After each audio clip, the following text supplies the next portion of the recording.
Welcome back to the Sharpshooter Sports Talk. I am your humble and gracious host, Mr. Brinsky Sharp, on the ones, the twos, the threes, the fours, and the fives, and the six. Sorry, everybody, for my tardiness and running behind, man.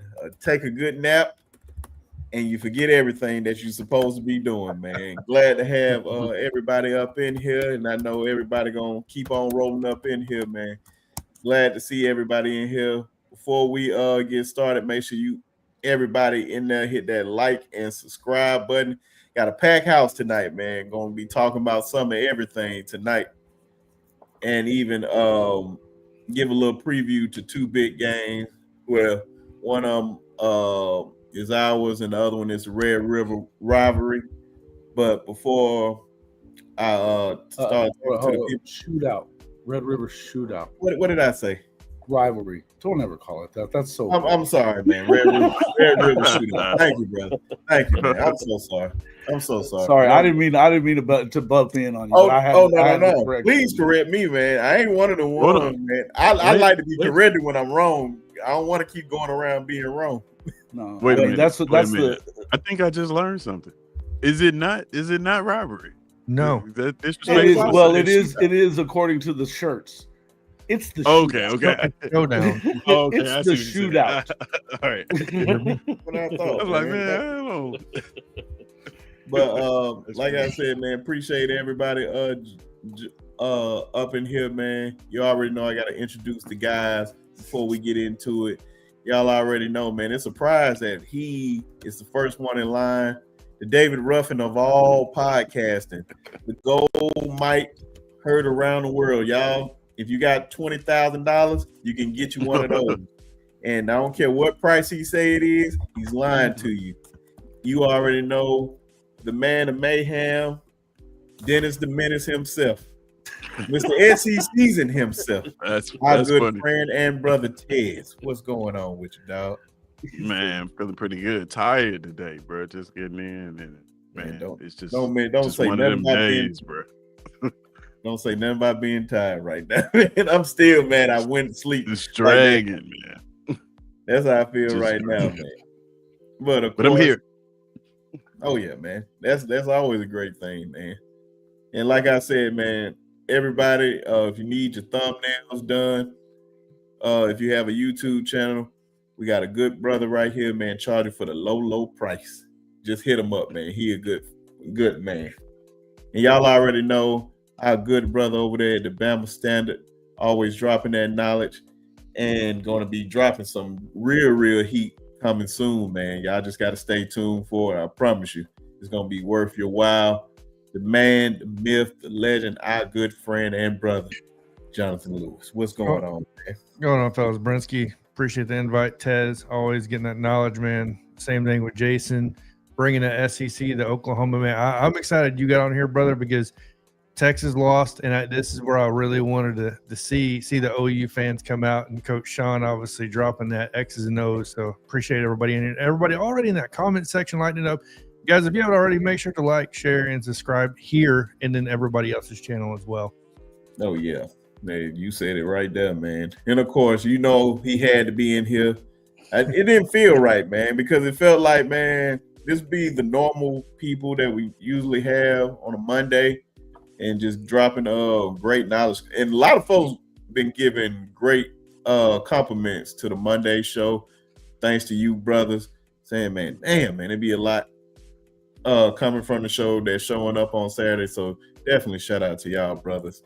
But you already know, got to keep it going. Our good friend over there at Hall of Fame Sports, Mr. Boomer Sooner himself, Orange down forever, will always give something negative about the Texas Longhorns. Don't give a damn about Arch. Shout out to Arch though. That's my guy. But but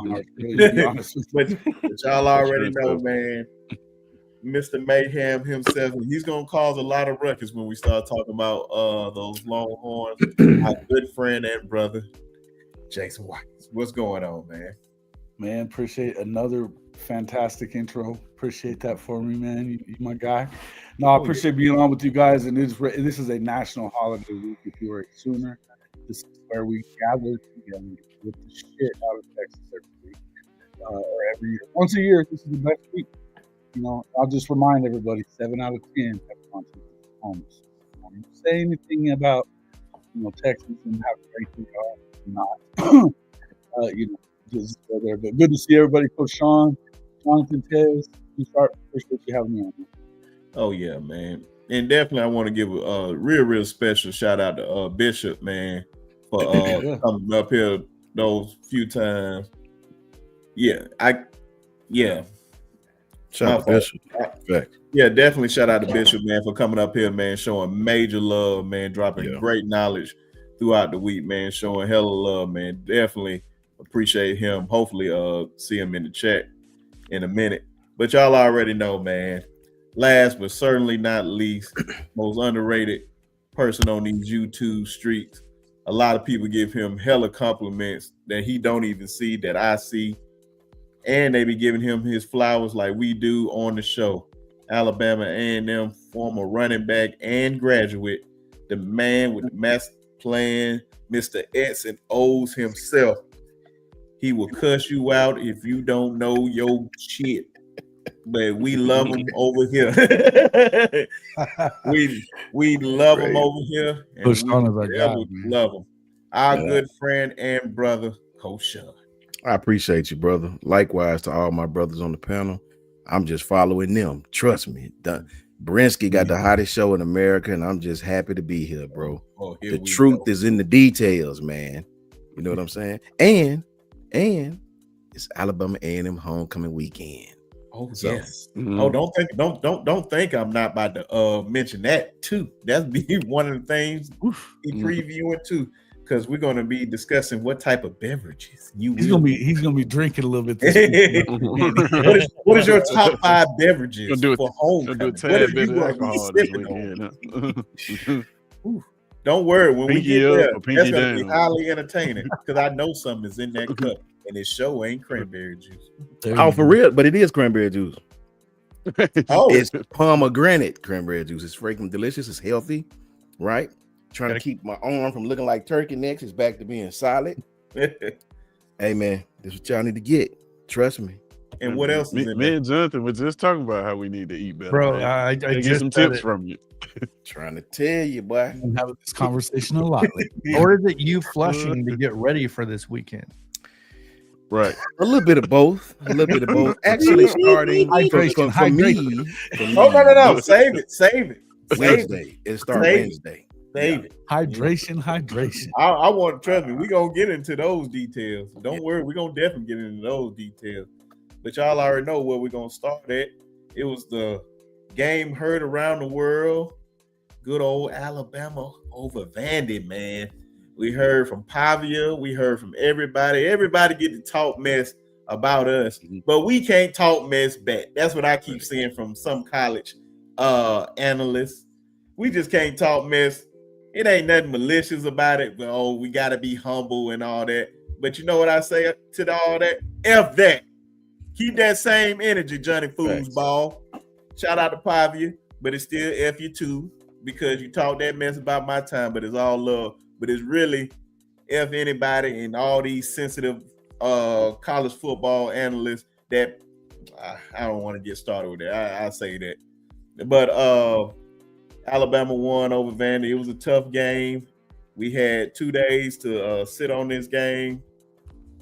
And we about to do our final analysis over this game. So, John, what's your thoughts on this Alabama over Vandy game, man? Well, I'll be honest with you. I'm happy. Before you get into, I'm sorry, my fault. No, you're good. Go ahead. Latoya sent a $5 super chat. I appreciate you, Latoya. Always, like you already know what time it is. She said, "So much knowledge in one place. Where else can you see? Where else can you get this? I'll wait. Roll mother effing tide. Boomer Jason Super Ted. What's up, Tez? She said, "Sup, Ted." But appreciate you always, Toy. But John, go ahead. So I want to start off different, right? Normally I wouldn't be doing this, but I want to start off by saying, look, I have to respect Clark Lee when he's doing it at Vanderbilt. What he's doing is not your flash in the pan type ordeal. I went back and I watched the all 22 of the game, and look, the one thing that stood out to me wasn't necessarily the plays, but Vanderbilt actually has SEC looking defensive tackles, SEC looking offensive linemen now, right? Clark Lee's doing a great job of that. Obviously, the transfer portal, the NIL, you know what I mean, is helping construct that a little bit as well.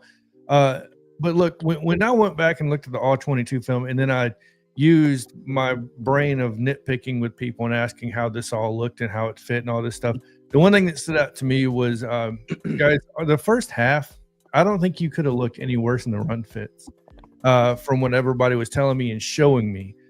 Justin Jefferson, my brother, wowzers, were you just, I mean, it was not good. I'll leave it at that. I'm not going to sit here and nitpick the X's and O's because I can't speak it as fluently as Coach Sean and some of you guys can. But I'm just going to say that once again, we're getting gashed with the run in the first half. We made our adjustments, which is something I screamed about last year, all year. We had adjustments. It looked better. It looked better against Georgia from first half to second half. Same thing in Vandy, first half, getting gashed, second half, kind of structured a little bit better. Maybe I'm incorrect, and Coach Sean could talk more on that. But Ty Simpson is as great as he looked at over 300 yards passing, like almost 350, I believe, and 2 touchdowns.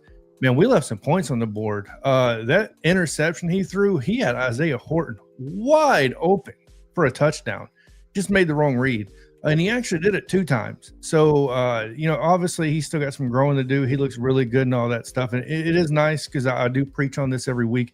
It's nice to say that we have a 100-yard rushing running back.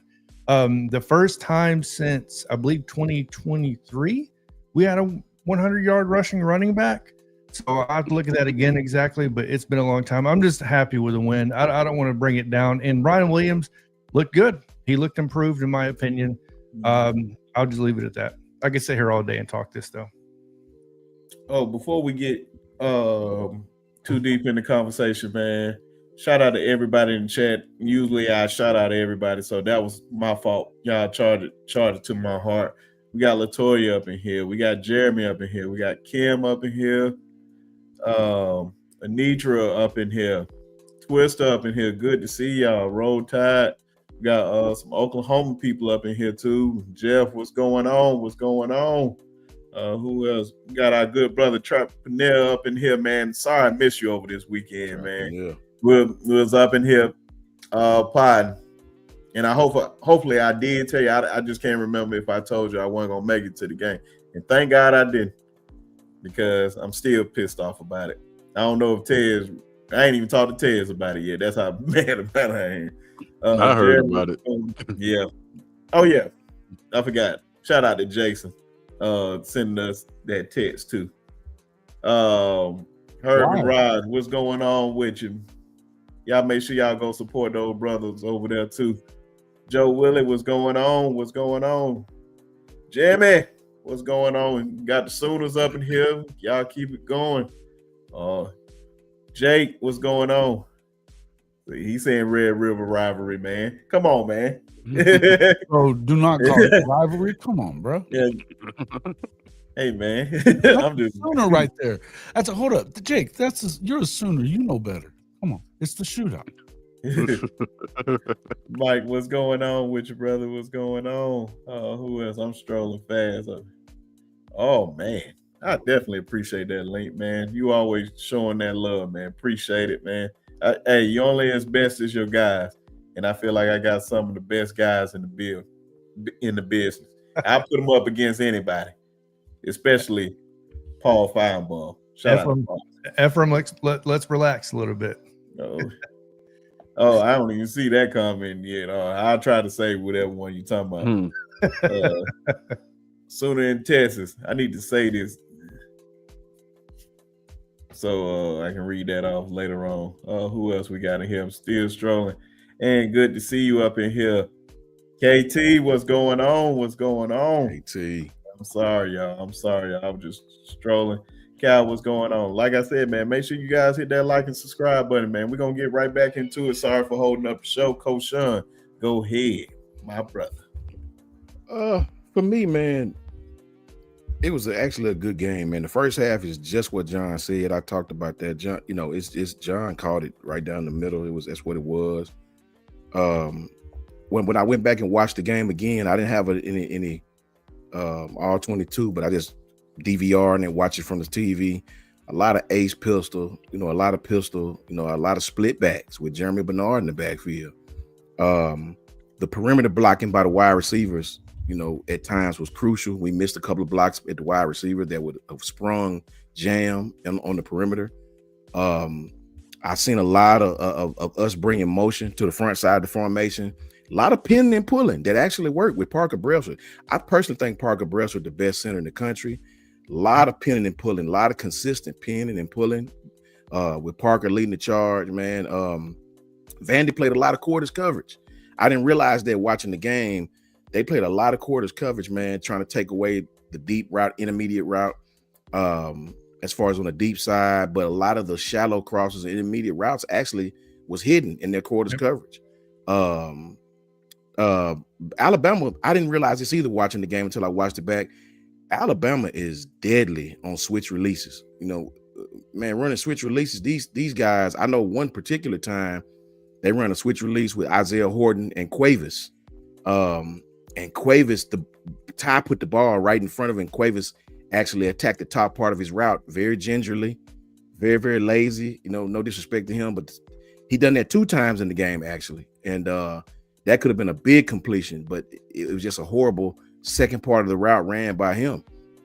You got to remember, man, going into next week, this Missouri team that we're going into is these guys have had back-to-back 10-win seasons. So the things that we didn't do well against Vandy, we definitely do well against this team on the road. I noticed that Ty left a lot of underneath routes wide open to go for the deeper route. Several times, dudes came across and stopped at sixes, stems, and was wide open, and he overlooked them to go to the layered route.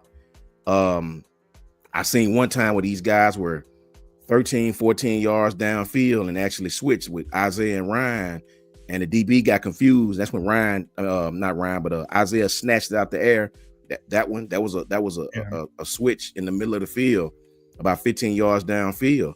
And one thing I'll say about Parker Brailsford, man, this dude, I watched Parker Brailsford. Parker is absolutely awesome to me, man. Very, very fundamentally sound, man. If you watch Parker Brailsford, watch on his combos, man. This guy will hike the ball, and they teach him mid-level blocking, not to cut the man, but we call it near leg. They teach him to hit the near leg. That will actually, if you pay attention to it, if you watch near leg, that'll actually take the man. Like if the guy you're blocking, it'll sort of erase him from the gap, right? Parker is very fundamental with that, man. And then not only do he do that, he understands how to hit near leg. He'll come off of that and go up to the second level. Same combo, Very, very, very proud of Parker Brailsford, man. This dude is awesome. He helped Wilkin Formby out several times with his man when Wilkin was playing right guard. He would combo with Wilkin Formby and then get up to the second level on the middle linebacker. So that's awesome. I really, really, really love the way the offense is coming together. A lot of wide zone, man. But remember, man, and some other people may tell you differently. This is just my humble opinion. When you run wide zone, to me, the backside cutoff is crucial. It's crucial. To me, sometimes, depending on who you play, it's even more important than the front side. The backside cutoff is crucial, man, because if you get inside the 3 technique, it creates this wonderful little lane, right, that we kept missing because Jam wanted to pop outside of the blocking scheme, right? When you run wide zone, man, and you get underneath, your backside, the backside cutoff is crucial. You get a backside cutoff, right? You get a backside cutoff, it creates this wonderful little seam, and it was there. And every time Jan would stop and try to break it to the outside and run into the defense. So we got to fix that, man. I'm going to tell you something else real quick right now. Michael Carroll should be the starter. Michael Carroll should be the starter. I'm like, it's no disrespect. I told you Wilkin is one of my favorite players on the team. I mean, hell, I'd rather play Wilkin at guard than play him at tackle. Michael Carroll is just a freshman, and this dude's first steps are awesome. His pass set, awesome. His hand placement, awesome. His near leg, awesome. It's unreal. And this is pass blocking, run blocking. even when he's pulling, this kid's first step is always up the same side as he's pulling. This dude is awesome. What can you say, man? The defense played better than I thought in the second half. These guys came out and held these guys. Outside that one big run in the first half, they really held these guys. I personally think Vanderbilt tried to do too much with Pavia. I think they really, really limited themselves. And then at the very end of the game, they wanted to try to go to the tight end on the seam. The tight end was not trying to catch the ball. Cuz had an alligator arm. He was not trying to catch the ball. So I really think Vanderbilt, I talked about this the other night, Vanderbilt's gluteus maximus hole sort of get a little tight. And they really start to me outcoach themselves. They overthought it. They did too much with Pavia. Several times Pavia should have handed the ball off. He chose to keep it, and that really worked against them. It caused them a lot of down and distance problems. Vanderbilt is very tough to stop in 3rd and 3, 3rd and 4. When you start getting them in 3rd and 7s and 3rd and 8s, it's a whole nother team. Dude, he can throw the football. Don't get me wrong. He can throw the football, but he's very uncomfortable throwing on the seam, deep routes in the seam. I'll take that all day. And just to wrap it up, man, we need a better effort on the road against a team that's won 10 games 2 years in a row. I really think they need to put somebody else at right guard because, Gino Vandermark is awesome, but he have his issues in the pass game, man. He have his issues, so do Wilkin. I don't know what's going on there, but we really need to shore that up going in on these road trips. This will be, I think, to date, just as tough as going to Georgia because this team had a bye week. They're focused on everything that we do well. You can best believe they're going to try to come up with exotic ways to get pressure on Ty. And, it's a great win for Alabama, man. If nothing else, our defense has got to get better. And if nothing else, our offense seems to be clicking right on stride right now. Now, can I interject, Brinsky, just to make one statement? From what I'm hearing, and you know what I mean, I think it'll be confirmed by tomorrow in practice, is that when Roberts comes back, which he's expected to, Formby won't be on the field. It's going to be Vandermark with Roberts and then Carroll at that right tackle position. Vanderbilt not against Vanderbilt, Missouri. Sorry, when we go against Missouri this upcoming weekend, expect to see it's going to be because Roberts wasn't in the game at all this past week, right? So from what I'm hearing is that Roberts is going to be on the right side with Carroll, and then the left side is going to be Vandermark, and then that leaves Formby out the picture at that point. So that's just from what I'm hearing. I'm not going to say that's for sure what's going to happen until we see the practice and everything tomorrow. So, and I think tomorrow will be a dead giveaway of what's going to happen.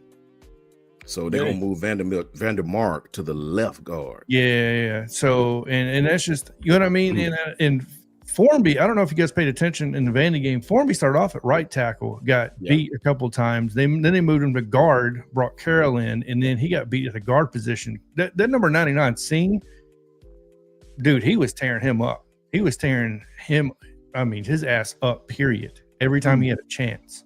So definitely to go see that. So they're going to take Dewberry out of the game completely? No. So from what I'm like, essentially the lineup I'm hearing is, I meant Dewberry, is you're going to not Vandermark. So you're going to have the left side. It's going to be, this is just what I'm hearing, is going to be obviously Caden Proctor. Then Dewberry's going to be the right guard. Sorry, the left guard will be back. Yeah, I thought you said Vandermark will be left guard. I'm like, that one threw me off. My bad. Cam Dewberry. Sorry. And obviously Brailsford. And then Carroll will be at that right tackle position. Whether or not, you know what I mean? That's just, like I said, we'll figure that out when they go to practice and everything starts back tomorrow.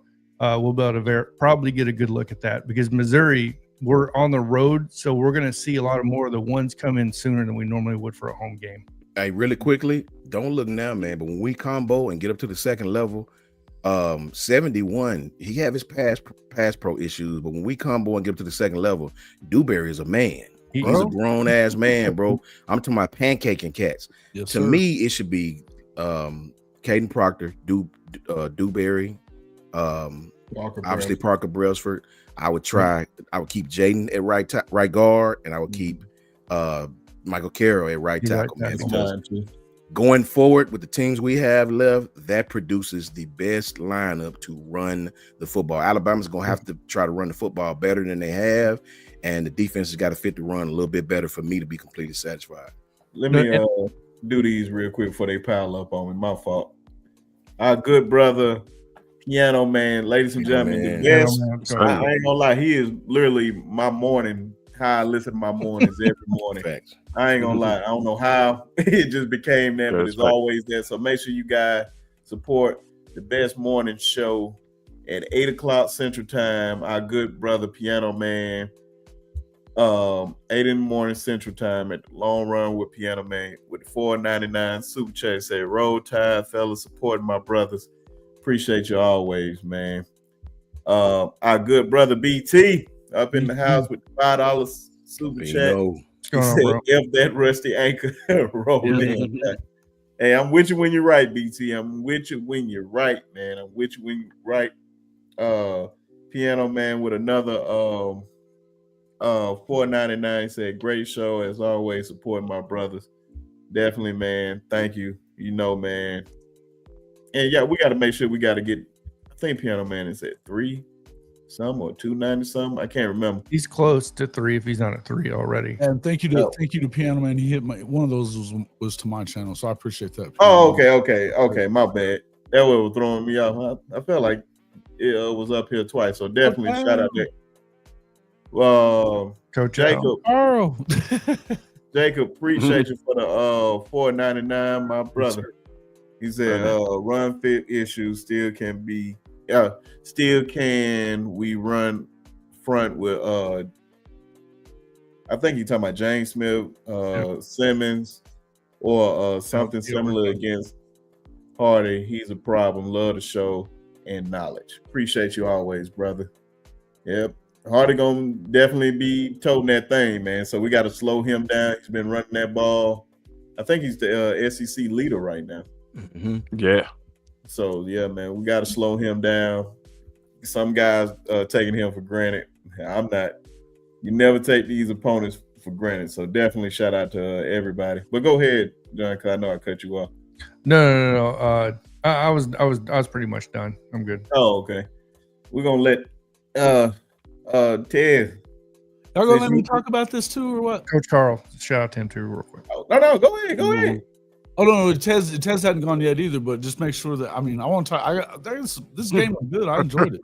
Oh no. Go ahead. I won't be too long, Jason. Yeah, go for it. I wasn't trying to jump over. No, you good. You know you good. I just we talked about it in the post game, and it's pretty much the same for me. I rewatched it, rewatched it again. It happened to be on TV actually, and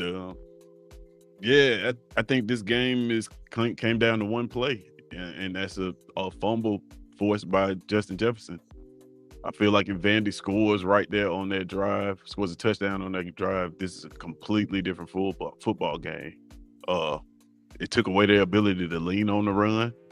The run fits were, I would say that they weren't the best in the first half.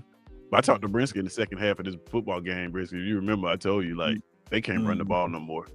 Like you could see it. Like they couldn't run the football no more. And once that happened, they became Pavia or bust. And he didn't make enough plays to win them this football game. We pointed out Alabama ran the ball more times than Vanderbilt. Just let that sink in for a second. Almost doubled them up in rushing attempts. That's insane. That is an insane. Yeah, that's crazy. And then you almost had the ball. Alabama had the ball almost for 20 minutes more than they did.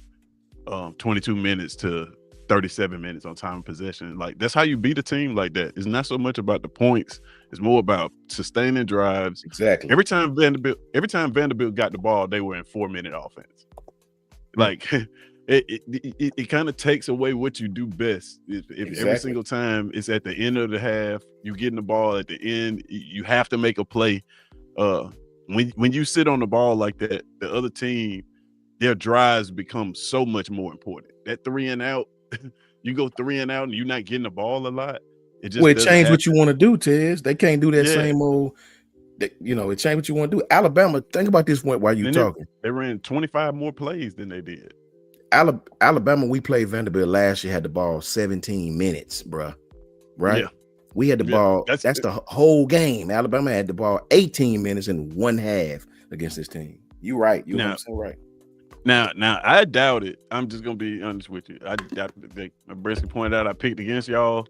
This is the first time this year I picked against y'all, but I doubt it. I doubted y'all's ability to sustain drives, to beat this team, to do what you need to do to beat this team, to play this type of game. And so seeing y'all play this type of game, you know, it for the future that breeds some. I got to breed some confidence in you guys. But you got a big game, like you said, big game coming up next week.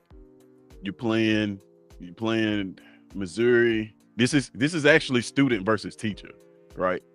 This is Kalen DeBoer playing against a Kellen DeBoer's disciple in Kirby Moore, who's the offensive coordinator for Missouri. I don't know if you guys watch Missouri football, but Missouri runs offense like all of us think you should run offense. What I mean by that, the running backs run the ball, the quarterback passes the ball, and the wide receivers catch it. Like, if you look on their stat sheet, their top 3 rushers are all running backs. Like, there's no quarterback in there. And they have a quarterback who has a chip on his shoulder. You know, this is a guy who Penn State picked Drew Aller over, pretty much. Sent him packing to Missouri. And they number 1 against the rush in the country. This is the number 1 passing offense in the SEC versus the number 1 rushing offense in the SEC is what you're about to get Saturday. So I won't go too much in that game because I know we're going to do a preview show, but they're not too bad on defense either. I will say that the entire defensive line wears single-digit numbers.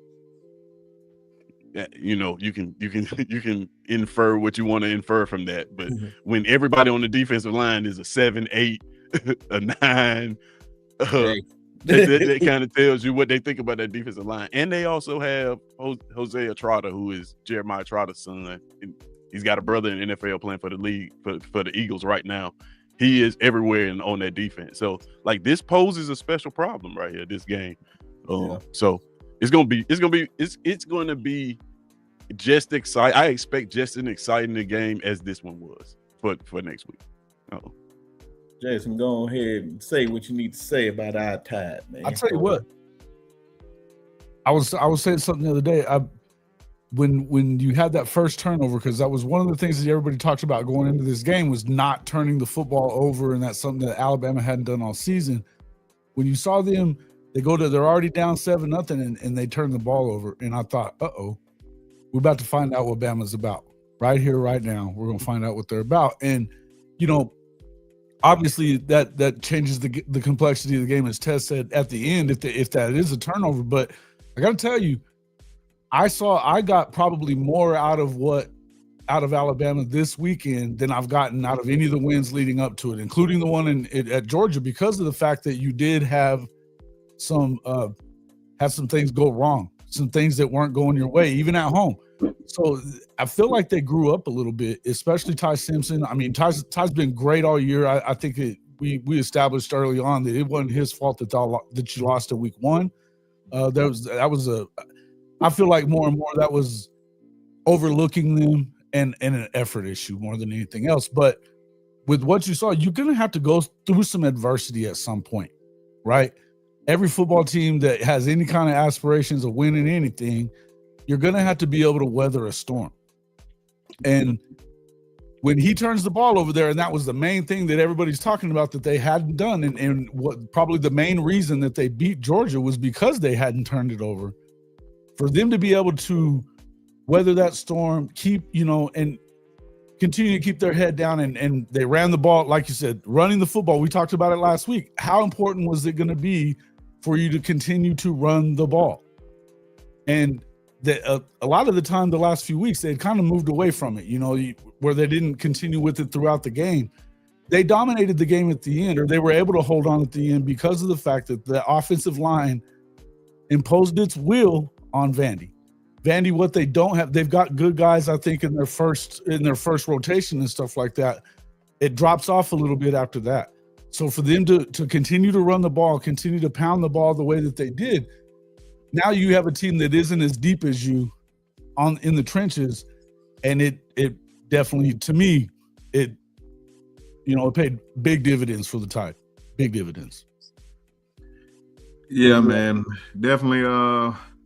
It was stressful. I ain't gonna lie, man, going into that second half. But like you were saying, man, definitely shout out to. I know we. I'm not gonna say me, but I know Coach Sean and John give Justin Jefferson a hard time. In a lot of ways, is warranted.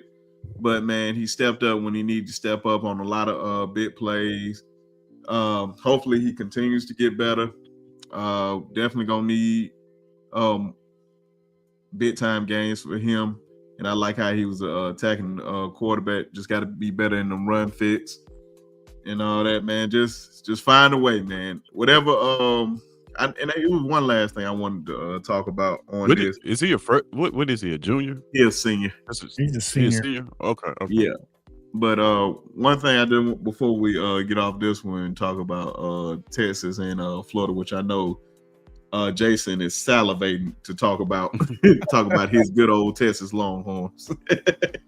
But I'll be salivating Saturday, bro. I could care less. I know, man. I already know. I seen this on Piano Man show, and he brung up. I have to send you the guy's name. I don't want to talk bad about him at all because I don't know what was said for real. But it was about the one thing that I can't stand about our fans sometimes, man, we just overpick about stuff. Like, why are we running this and running that? And he was saying that somebody said something about Caden Proctor. Why is Caden Proctor running the ball? Like, why is he catching the ball? I'm like, man, it was only one pass. It's only one play. And I'm just like, we just finding ways to just. People don't understand that some of these folks just, they don't understand, bro. You doing that. Let me tell everybody in the chat that don't know this. Go ahead. When you see them running these plays with Caden, the screen, for one, Caden is not going to get stopped in 2 yards. I don't care. He'll fall and get that first down. No. That's one. Two is they're doing that consistently to set something up for later on in the year, man. Yeah. You know what I'm saying? Yeah. They're going to, in one of these big games where we need something, they're going to put Caden out there. The defense going to go crazy because film commands them to. Football is based on film study. Go ask anybody who played this game. It's based on your tendencies and your films. If Coach Carl and Coach Al in the chat, they'll tell you the same thing. Football is based on film, bro. You just don't go out there and play, bro. It's based on what you do, what you've done. That's how you prepare for a team, right? Their film. So when the team see Caden out there, they have no choice but to command. He's going to command their attention. Now, we may not even give him the ball and do something different. Mm-hmm. Dude know what he's doing, man. Grub know what he's doing. It's a reason for this, man. So all the fans don't understand that. Trust me. And thank you. I said the exact same thing. And this is coming from never. Even I got that much common sense. Yeah, that's why I don't never like buy into the whole play calling thing. Like sometimes it's play calling, right? Everybody that play calling is a low hanging fruit. Whenever a game goes wrong, you can always count on. Except most people can't tell you what the damn play should have been, or what, you know what I mean, or why they shouldn't have called that play. They just be like, the play calling sucks. The play calling sucks, but that's why I don't harp on it too much, because when these plays work, everybody thinks you're a genius. When they don't, like I guarantee, if that play that Kalen Proctor hadn't worked, you'd have had a whole bunch of people saying, "Oh, they should have just ran the ball." But it's like. It was a smart play, man. This shit worked. Yeah, it worked. That's what I'm saying. It's like a lot of play calling, what we think of play call. Well, I ain't gonna say we, but I'm saying dude, the average fan thinks of play calling just be because the plays work. And when they don't work, people, of course, if it doesn't work, you should have done something else. Like that's, of course. Tez, these folks will what if you to death. What if? Bro, they don't want to. You what if a team all the way to a national championship? What if you to death? James Richards, it puts it exactly where it needs to be. Absolutely. It's execution. If everybody just supposed to do their job, the play works, right? So because that's what pissed me off about Georgia fans that criticize Kirby on that 4th and goal, running it to the right with Cash. I'm like, if LT Overton doesn't beat the right tackle, he made a hell of a play on that. He walked in, But I mean, and I think that you can question, those are ones that you can question because you're behind and you can tie the game up and you can force Alabama to score again. I understand second guessing that. it's when you start saying, you know, there's been a bunch of people that have been saying that, you know, Michael Hawkins sucks over one series where he got happy feet and had 3 bad throws. He didn't turn the ball over, mind you. He just had 3 bad throws. You know, Mateer's very good, but it doesn't mean that Michael Hawkins can't play because he made a couple of bad throws. He led them to 5 straight scoring drives in the game, didn't turn the ball over, and, you know, and we're talking about we can't beat Texas if Michael Hawkins plays. That's insanity. Insanity. And then on that LT Overton play, that was more Deontay Lawson. I'm about to say. I was going to say Deontay Lawson and that linebacker core showed up in that game and this week and were more physical. Yeah, if he didn't die for that, because you see he died for Cash's legs and they buckled. Yeah, he was going to get him. Yeah, no, I got you on that. But if Gunner would have uphold that, I mean, he could have had a wheelchair and went into the end zone. So that's what I'm saying. Like, on that play, we can question whether they should have took the field goal or not. But the actual play call, when you look at how many first downs they have picked up running that exact same play, like you can't really question it. Off of the hurry up like that, like, I mean, I don't know. Like I said, if it's executed properly, it's a great play. If it's not executed properly, then you know how the game goes. People say, "Oh man, you should have ran the ball." But I sent it to you, Coach Sean and John. I still haven't watched the video. It was earlier. Shout out to Piano Man. What was he talking about? What was they saying? Like, just paraphrase. I haven't watched it yet. Mm-hmm. I was going off what Piano Man said. He was just complaining about why are we even doing it? Because we have all the guys in the backfield like Richard Young, we have Daniel Hill, we have AK Deer. That's why I said I'm gonna let y'all listen to it. And I'm gonna listen to it. We definitely gonna talk about it. That's and I know Martin understand that. Martin played the game, man. But if that's Martin played in a time when football was very condensed. Martin played in the time when you barely saw anything over 2 receiver sets. You know what I'm saying? So I understand why he thinks the way he do. I get it. That's the era he played in. He know the game, but this is a wide open era, man. You got to set stuff up for weeks down the road. You know, every coach have their way they watch film, bro. You know, so you put these little intricacies in to bust their head on one play later on in the season. Might be the next game, might be the game after that. Everything they do, especially stuff like that, commands attention on film. They know that. So everything is not done for no avail. It's a reason for that. I promise you. Yeah, I'm just gonna say the last thing. We're gonna move on. My fault. I was about to say, I think they detailed that in the Georgia game after they ran that play. If I'm not mistaken, after they ran that play, they when they put it in slow motion, they was talking about like eventually they're gonna run this play and they have this off of it. They have this receiver. Fact. Like I think they actually said that during the broadcast. But I'm gonna say, you made me forget what I was about to say just that quick, Tez. Damn it. I really did forget what I was about to say on that. You was about to say Tez is the greatest. We're gonna roll out here on my channel getting memberships and stuff. Yeah, that was I was just about shout out to all the members. Bishop, man, appreciate you becoming a member too. And he gifted a membership over there at Jason's channel too. He did as well. Definitely shout out to Cherry Bear gifted 5 of them, man. Much appreciation, along with Mysterious Black. So. Yeah, and Mysterious Black, man. Appreciate you coming to me, man. Y'all showing out tonight, man. Appreciate all the love, man. Thank you. Continuously supporting. That's why I said, man, trying to get to 3,000 subscribers before the end of the year. So tell a friend to tell a friend. We just don't talk Alabama football. We talk all college football over here, man. So thank you all for supporting over here. But y'all already know what we about to go to now. We about to talk about Jason's favorite team in the whole wide world.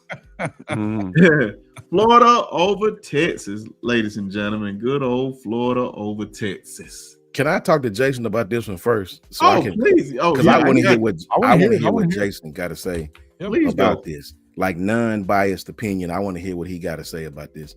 When I watched that Texas-Florida game, because I had to go back and watch it back, obviously. Listen, man, we all understand the O-line problems, right? but I'm gonna tell you what I seen just in that little short time, man. Some of the wide receivers not getting off press coverage. That's right. I seen specifically more than once in that game when Florida was in two safety high. Mm-hmm. They had an outside route that was a deep route, straight 9, straight down the field. The inside guy ran a dig by 12 to 13 yards, a little deeper dig. Safety bit on the dig, right? Safety bites. He comes down, bite on the dig. Outside route, the corner on his outside shoulder, he's pushing toward the post, sort of. He wide ass open, wide open, bro. The DB was on his backside. The other safety came down on the dig. The outside receiver, he moves toward the post, deep post. Archer never even looked his way. Never even looked his way. He was focused on the dig, man. Focused on the dig. So, man, I don't know what's going on there. My question would be to you first, though, before you ask anything to me, is to me, it feels like that he's only getting 1 to 2 reads and he's out, or maybe even the one read it sounds like a lot of times it's that, but a lot of that may be that he's getting inside pressure because their guards are not good, Coach Sean. Facts. They are not good, and it's wild to me. So do you feel like he's just, because this is kind of what I was asking about the Oklahoma game. We had the one series where Hawkins got a little bit of happy feet, and it just so happened to coincide with your left tackle's getting beat like he stole something right now. Yeah. So you speed up that clock or whatever, and I think it feels like to me that Arch's clock has been sped up all year. Now he did get something going at the end, but it feels like his clock is sped up. Do you feel like it's because maybe all those routes you just talked about these are 13 to 18 yard routes? That takes some time, Coach. He committed several balls underneath. He completed, some balls underneath. But when these guys would try to go intermediate to deep, man, it just didn't work out, man. I was like, one thing is Texas got to get back to trying to run the ball. They putting way too much on that kid, man, right now. They are. If you go into the Oklahoma game, absent a running game against that defense, this game could potentially get ugly, bro. Yeah. You know what I'm saying? So, yeah. I just wanted to ask Jason, is this what you're seeing? Yes. And if so, how do you feel about this game, man? I think that Oklahoma has a chance to run away with it because of the fact that we said this a lot of styles making fights, and what you're good at is if it's good with what the matchups are going to be what they are. What they're not good at is what Oklahoma is fantastic at, and so it could be when you start talking about interior play. David Stone may be the best interior defensive lineman in the country right now, and this guy's he's just been getting better and better each week. So with him and Jaden Jackson and Dominic Williams, along with Grayson Halton may be the other one that might be the best player in the country as far as the way he gets back there so quickly. He's a little undersized for a tackle, but the guy's unreal. Look, I don't really know what they've got going on, and listen, I believe that Sark is probably going to come up with something that's going to, because regardless of this is a wounded dog situation when it comes to OU and Texas, but I think what I saw in this game is what I've been saying a lot of was, number one, defensively, they're going to struggle here because they do have a new offensive line. And it hadn't been great all year, but you hadn't seen it as much because they've been playing UTEP and San Jose State and then, Sam Houston. Well, now you go up against a team like, and even though, Florida has looked awful, but this is an SEC trench team. They have a good defensive line. They were able to run the ball, though, as much as anything. And that was for everybody saying that you had an elite defense on the other side, that was the thing that I was most surprised of. They took that game immediately, went 8 minutes in the opening drive. It was an 80-yard drive or whatever, and you're running it. They punched it in down there, and it kind of felt like from there on. But yeah, that was my thing is, wouldn't you be trying to do some mesh routes or something to where they're quick interior stuff? You get that rub off of that, that inside receiver, especially, and you start hitting those mesh routes over the middle. That's going to help your quarterback get going. This week, when they go up against this D line, if they're not getting the ball out quick, they're going to they're liable to break a record for sacks. You know, I believe it, man. They had I don't know. I can't put it on. It's almost like you got to blame Sark or you got to blame Arch. You know, well, I mean, shit. I just can't put it on Sark right now. You know, I don't know what's going on in Texas. I don't know. I know what's going on. It feels like they need to. I don't know. I would blame part of it on Sark. I think you got to blame part of it on Texas or on him as well. But my thing would be that you got to find a way to get him comfortable, and this ain't gonna be the week to do that. Yeah, you know, you better. But these long developing routes, like you just described a route to me that's a dig route, a fade route, and a high post. Clear out, yeah. Shit, man, those take 4 seconds to get going. You know what I mean? For that thing to open up, you don't have 4 seconds against Oklahoma. And in this particular play I'm talking about, Arch had time. He just never looked at it, man. But his clock's already sped up, is what I was getting at. I feel like his clock has already been sped up. I'm not, as much as I give Texas shit, I think Arch is going to be a good player, right? Yeah. I don't think that it's a great situation for him today, because the other part is that those receivers aren't getting separation. Yeah, that's facts. Like, these are 5-star receivers that ain't doing much, Brinsky. Man, I was on mute, my bad. Which I am very, very surprised by. Good, man. You got Ryan Wingo, who me and Ty, who was very, very high on, like, man, he's gonna take that step and be a wide receiver one, man. I haven't seen it this year at all, for real. Yeah. And you got CJ, but he's quiet. You got CJ Baxter and all those guys back there, and you're not running the ball, which is crazy to me. I like, man, Baxter's hurt, and and Trey's been hurt as well. Trey Wisner. There's he just now getting back, like, kind of healthy. Yeah, Wisner. And he looked like he was grabbing his hammy to me after that one tackle that he got hit on. I mean, they had like 50 yards in this game. Facts, Ephraim. And I don't want to hear no Texas fan. They was on Alabama. Y'all Alabama fans want to fire DeBoer. Y'all stupid. Bro, they going ham on Sark right now. I don't want to hear no Texas fan ever talk about Alabama fans overreacting, because they talking about they doing the same thing with Sark right now. Yeah, Bevo been real quiet, man. I haven't seen him on like none of the channels lately, man. He been poking his chest out on Coach Rick's channel. He popped in for a few minutes last night, and he wasn't as boastful as normal, but he was like, y'all don't realize that you know they got a plan for y'all. They're coming in pissed off. Well, I would hope they're pissed off. You know what that sound like, man? That sound like he got on those fandom glasses, man. He got on them fandom. You just got to say to make yourself build yourself up. That's what it sounds like. It don't sound like you. Film don't lie. Are we giving our takes on this game? Because I'm telling you right now, mine's not going to be very long. No, go ahead. And I think Coach Shine can appreciate this. I think we're talking about the wrong side. All I heard was how Texas's defense is rebuilt through the portal, about how good their run defense is. Well, I can tell you this much: a very struggling, by the way, Florida offense who hasn't been able to run the ball. Now, that's not against Jaden Ball's fault, right? He, in my opinion, he's one of the best running backs in the SEC. The Lagway has looked terrible. The line has looked terrible. Well, they ran for over 100 with ball. Lagway was what? 21 of 28, 298 yards, 2 touchdowns, 1 interception. Dallas Wilson had over 100 yards of receiving. They couldn't get to Lagway. This Texas defense, this just solidified everything I said. I don't even care about the Texas offense. That's off the table at this point. I'm not saying Arch is bad. I think Arch has time to develop. I think there's a learning curve to this that sometimes we take for granted, right? So how often does a kid come in, even, I don't care who it is, how many of us Alabama fans wrote off Ty Simpson in week 1? Because all I saw in the comment section was how Ty sucked after week 1. Oh, I kept the receipts. Yeah, exactly.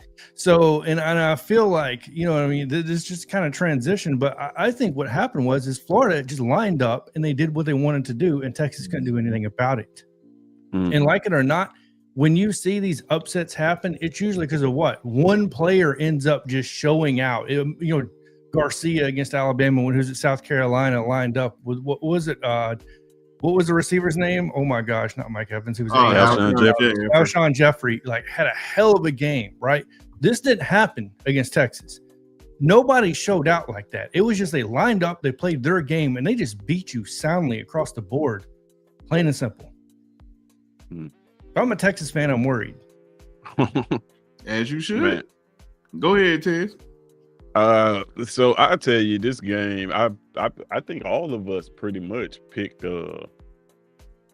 Texas to win this game, right? I think for the most part, because that's what I was trying to shout out to my boy Bobby, who is a big Florida Gators fan. He said, y'all talking about Texas this, Texas that. I said, Bobby, we said on that show, I had to go back. I still ain't fully watching, but I know every last one of us said it ain't gonna be easy. That's fact. You ain't just about to go into the swamp in one of the most hardest places to win a game in college football and just think you're just gonna walk out of there with an easy win. So I said if they do win, and I remember Coach Sean put it out there and said if Art struggle, DJ Ladway could just do a little bit and they'll keep him in the game and they can possibly win. That defense is good. And that's what happened. So I'm gonna tell you had a great game, but my fault. I'm gonna tell you what happened in this game. And believe it or not, it's an injury. Jacoby Jackson was injured for this football game. Florida was down to one running back. He happens to be one of the running backs that I think could be the best running back in the country. That's why you see him with 27 carries in this game, because they didn't have nobody else to hand the football off to.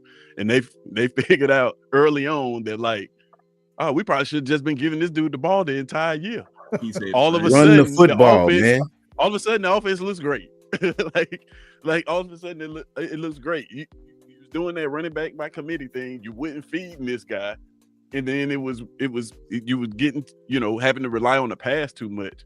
But you had these injuries. Because I think they had 2 running backs injured. You had these injuries to your running back room, and it forces you to give the ball over and over again to your best player. Mm-hmm. I honestly think that if Jacoby Jackson's healthy, and I think the other kid named Clark, if they play in this football game, the result may be different. Because I don't think they give the ball to Jaden Ball 27 times. I just don't. They haven't shown that in any other game. They had to do that though to be able to get to their passing game because I mean, you've seen what's been happening with Lagway leading up to this. I mean, 5 interceptions against LSU. They got away from the run game completely. And Jaden Ball's a dog, bro. That dude's a baller. That's what I'm saying. I think after the first 8-9 carries and they saw how he was running the ball, it's like, we can just do this. Like we just do this over and over again. Bro. And then as far as Texas goes, man, I'm just gonna say it. Like I haven't been high on Arch. I've always been I have to see it first type of person. Yeah, facts. I watched this film. I wasn't overly impressed with his film from high school. And on top of that, he kind of played in a private school league. It wasn't really the best competition in Texas that he played. Yeah, so it was like, I don't know. I have to see this at the collegiate level. I mean, people laugh when I say this, but man, I just don't think the dude want to play football.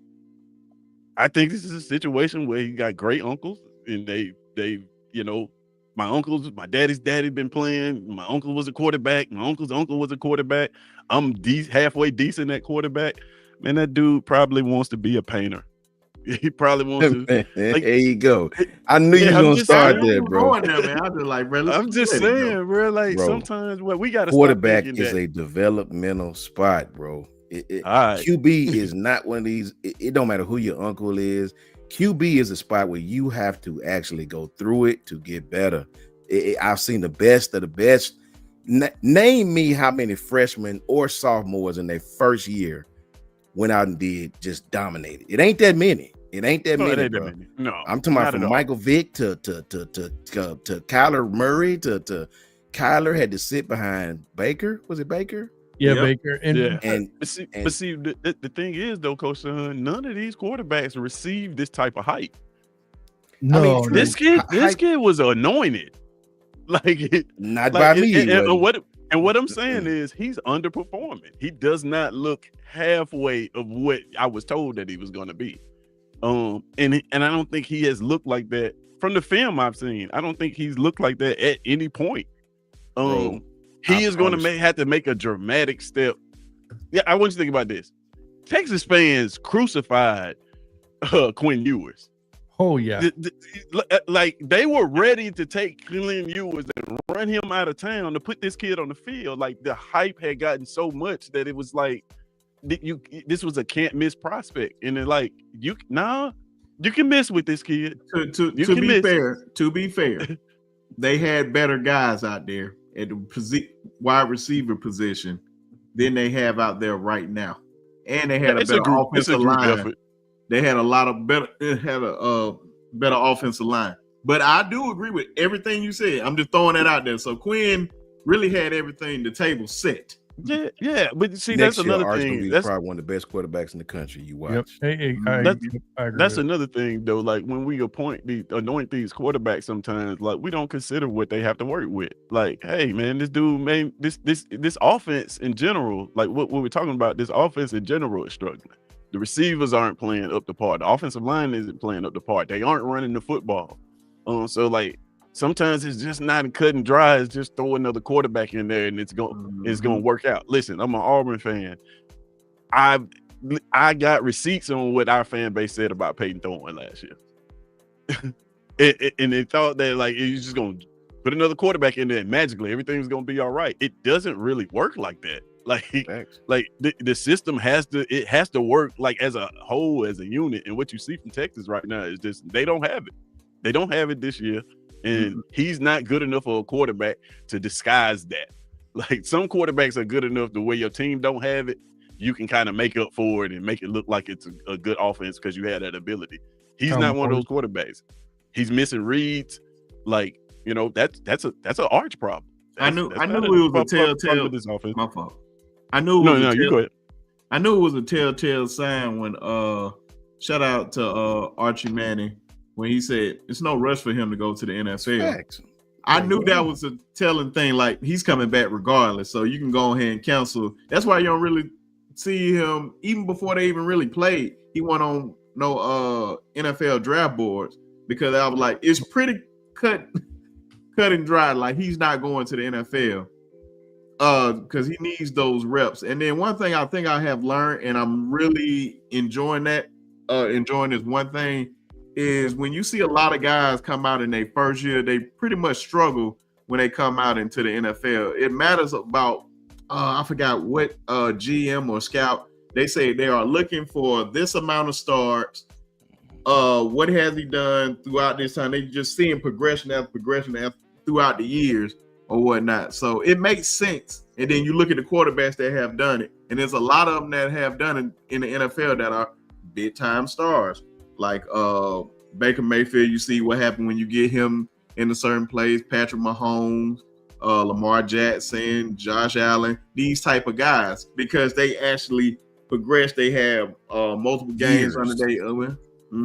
I gotta find that, man. I thought that was dope. Bro, let me say this before you get this dude don't want to be no quarterback, man. What's his major? Somebody said Arch would not even. Bro, listen. People just be overreacting, bro. Listen, man. Bro, listen. Arch Manning is a young kid as far as playing experience, bro. Right? Bryce, as great as Bryce was not ready to play his first year, right? Mac Jones had a great year. Mac had to sit behind two other first rounders for about 3 years before. Look at Ty. Ty been in the program. He been in the system. He been at Bama for 3 years, bro. 4. Me and Brinsky we had a running joke with each other about Arch. Me, him, and John would pick with each other about Arch. I knew Arch was gonna be great, just not this year. I don't think it's gonna happen this year. He's gonna have some good games, some bagging. Typical young quarterback stuff. Typical, man. Yes, he's missing reads. Yes, the game is going a little fast. Yes, his offensive line is not really helping him a lot. All of that, right? Coach Carl said something. I want you, if you get a chance, to put Coach Carl's on screen about LSU. That is what I'm talking about. Joe Burrow, people don't remember this. Yep. But Joe Burrow sucked his first year at LSU. He was terrible, right? He was terrible. He was not good. Everybody was like, man, who is this dude? He got that full year of experience. Came back with my man. I forgot the young Joe offensive Brady. coach's name. Joe Brady was a QB guy. And went foolish, bro. The game slows down at that quarterback position, man. That's not running back. That's not, wide receiver. That cute. You got to have protect. You controlling everything, protections, hots, everything. You reading safeties, reading the Mike linebackers. You commanding everything along with your center, right? That position is not for the faint at heart. It just don't happen like that, man. It don't. Yeah. Over the whole history of football, give me quarterback. And you've had a few, right? We've had a few, but you can't name 10 who just come out their first season, go butt noodles, right? First team. It's not his first year though. He's been there for 2 years. Hey, we're talking about experience playing under center. I don't care about this his first year playing. Now, if you're a 5th year senior or 4th year senior and you've been in the same program for that, then I can understand like a tie. These guys have been in the system for a long time. Arch is Arch is a sophomore, junior, what? Junior. This should be. But this is his first time with real, constant playing experience with teams having film on him. Not come in and mop up duty and play or somebody hurt and you come in. No, you're the starter. Now every team has film from the previous game on you. They can study film on you. That's totally different. Totally different.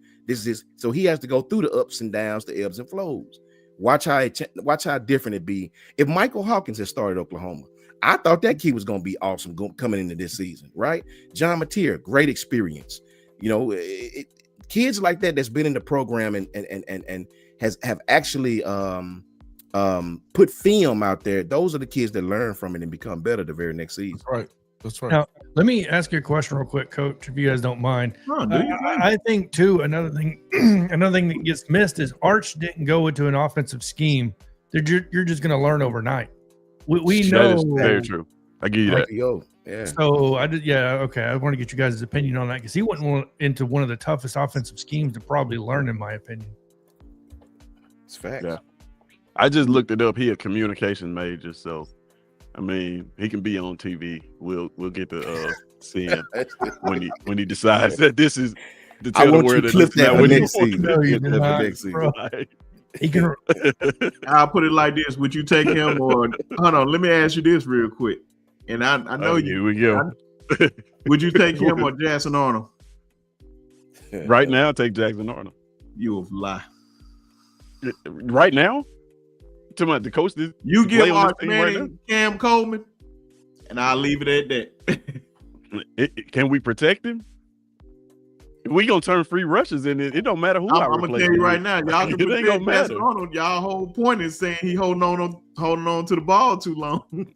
I don't think y'all hear a lot of that from Arch. All I'm saying is Jackson Arnold is the leading rusher by attempts from a quarterback in the SEC.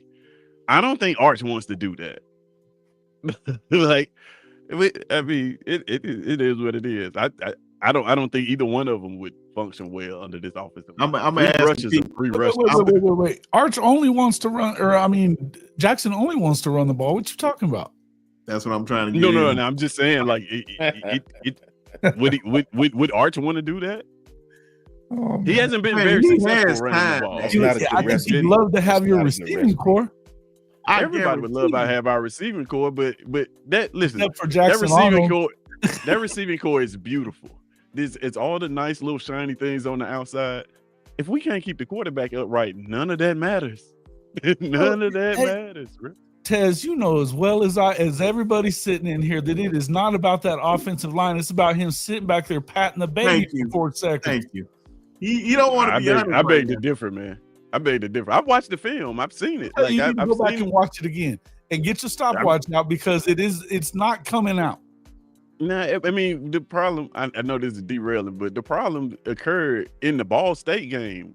Free rushers, like I guess I don't understand how a person is supposed to be confident in playing quarterback. His average when they can't protect, trust their protection. The ball. His average time against Oklahoma was 3 seconds holding the ball. I give you that, but I'm telling you, in the offensive line can pick up stunts and twists.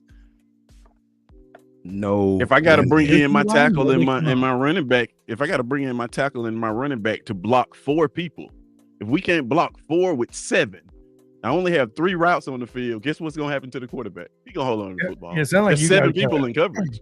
You guys got a Hugh Freeze problem.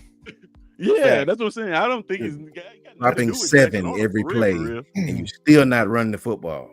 Yeah, like we couldn't block 4 with 7 people. I mean, hey, I know. Put Arch behind that if you want to. I'm gonna tell you right now. You put Arch in that Texas A&M game, he's at least getting the first down. Yeah, I give you an interesting stat. Texas A&M in the last 2 weeks have held opponents to 1 of 23 on the first down. Guess who they played? Auburn and Mississippi State. Teams that I told you that was overrated. Can't stretch the field. I mean, Bingo. still, but you're talking about 1 out of 11 and 0 out of 12. Like Coach Sean said, that doesn't happen. This defense is pretty good. Okay. And guess who they about to play this weekend? I guarantee you they're gonna have at least 7 or more first down. They play in Florida. I don't believe in Mississippi State at all, bro. That Arizona. I'm not talking about Mississippi State play Florida, or that you're talking about Texas A&M?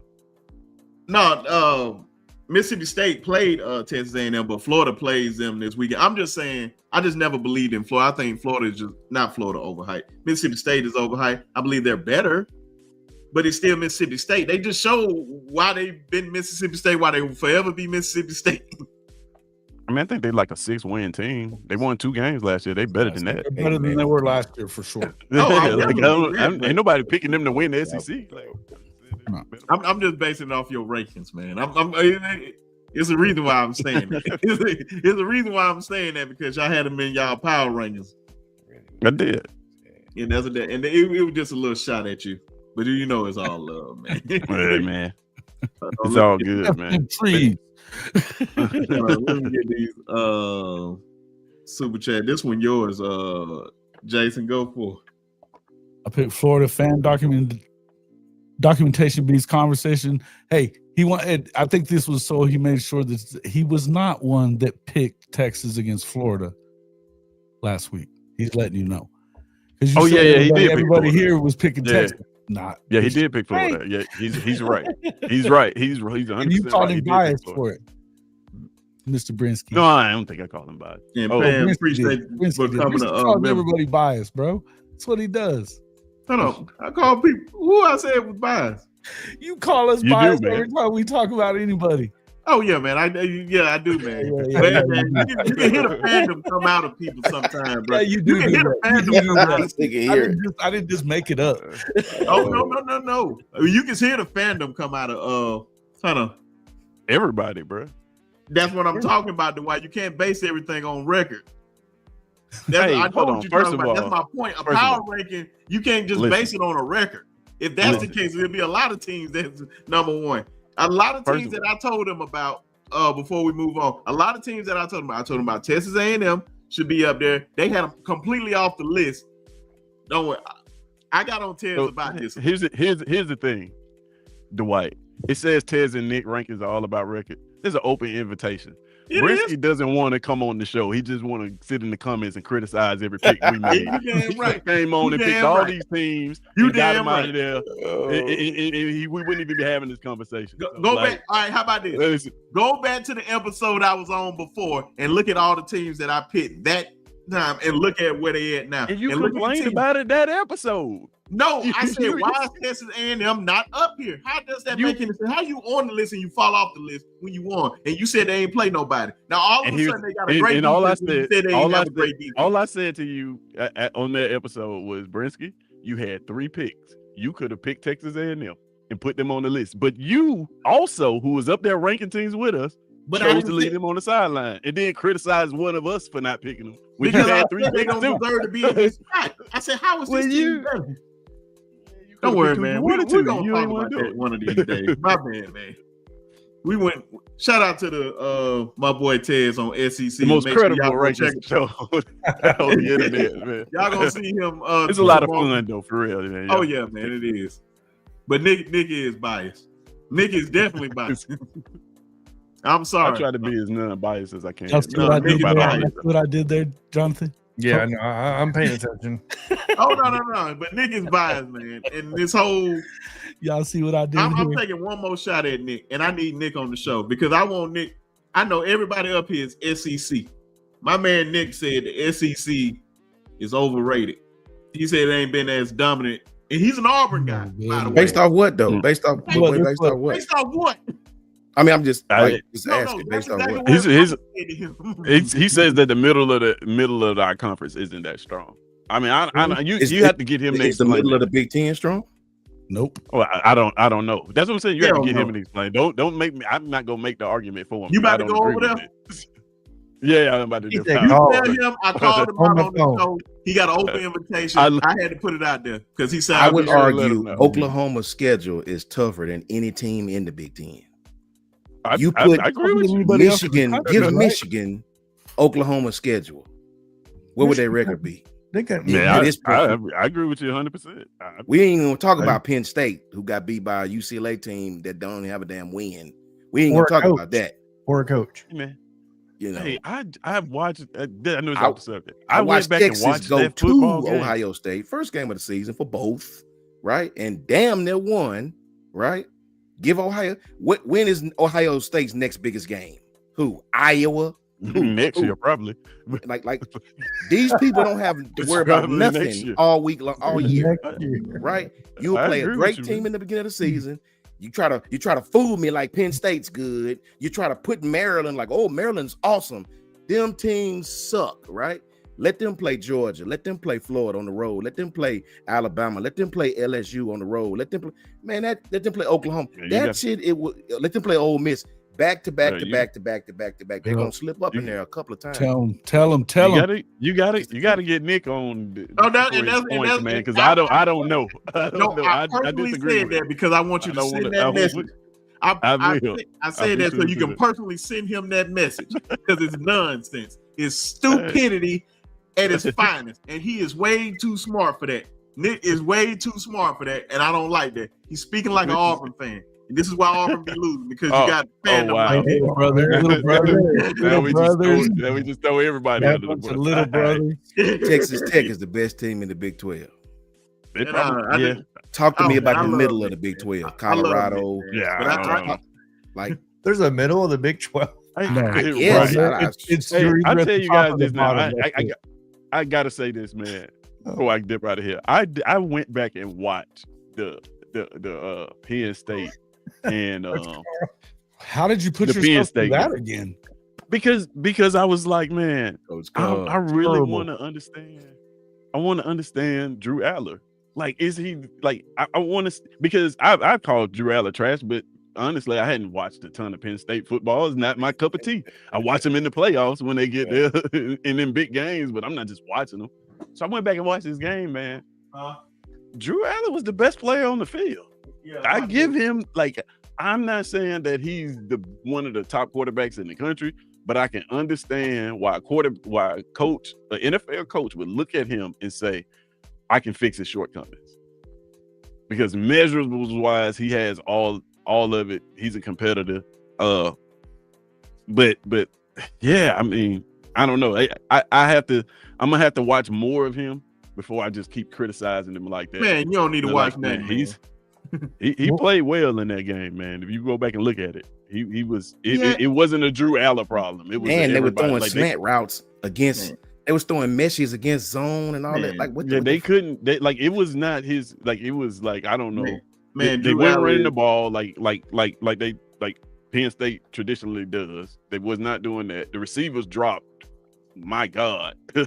So many open passes, and it was like I'm looking at this game. I'm like, yeah, if I'm an NFL scout, I probably think I could fix this dude. Go ahead, you'll lose your job. Go ahead. James Franklin probably don't have that long. Yeah, after I bet you Penn State keep that rascal. I mean, I hope they do. Yeah. All right, guys, I gotta get it out of here, man. Okay, let me shout you out before you go, man. Y'all make sure. Y'all go over there to SEC season is down there in the description box. Y'all go over there and show my boy some love. He finally over 100 subs. So definitely shout out to you, my dog. About time. you see what happened when you drop content, man? You get more subscribers. It happens. Before I dip though, I do want to say something about that. Like, what's the last game? That Miami, Florida State game? Oh yeah, Miami, Florida State. Go ahead. I told y'all that Miami's Florida State real, was man. not ready. I for picked that Florida football State to game. win that damn game, and they didn't look like a team until the fourth damn quarter. Yeah, Miami is. Florida State is a team. I just get this real quick. Florida State is a team that I think is on the verge. I think Alabama ran into them when it was the perfect time for them to win that football game when they played Alabama. I don't think that they could win that football game against Alabama right now. I don't know if there's a lot of overreactions to that game. I don't know if Florida State is as good. I know they are limited by that Gus Malzahn offense. If you can figure that out, you can beat them. And Miami is just a cut above them when it comes to, like, you see the talent, you see the speed. Look at the speed on defense. If you watch that game, and shout out to Keontae Scott. I was just about to say, your boy, absolutely balling out in that Miami uniform, bro. I'm so proud of that kid. But yeah, man, Miami. I hate to say, don't look now, but they weren't anybody's pick preseason. But man, they have put together a pretty nice team. Those receivers are explosive. I think Brisky mentioned the guy last episode. What's his name? Malachi Tony is amazing to me. Malachi Tony. This dude is all the stuff that NFL scouts are looking for in a receiver in terms of ability and speed, like explosiveness. Like he's gonna make some teams very happy, bro. But and Ruben Bain, like that, Miami's a decent team. You know, they still got to be tested because they're gonna go through the entire year without playing anybody for real. So we'll see what they do when they at the end of the year when they come up on Notre like Dame, big though. They've won 2 big games before this weekend.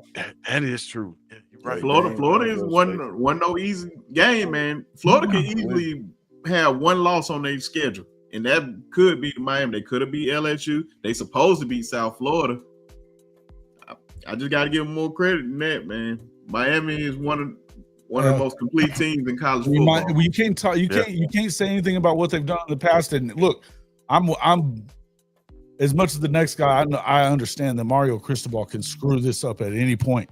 Yes, absolutely. Be mindful facts, Jason. That's a big point. I've seen this movie before. They're bro. very good in the trenches. I gotta get out there. Oh yeah, that's what I was about to say, man. Appreciate you coming on, man. Y'all make sure y'all catch them tomorrow. What time?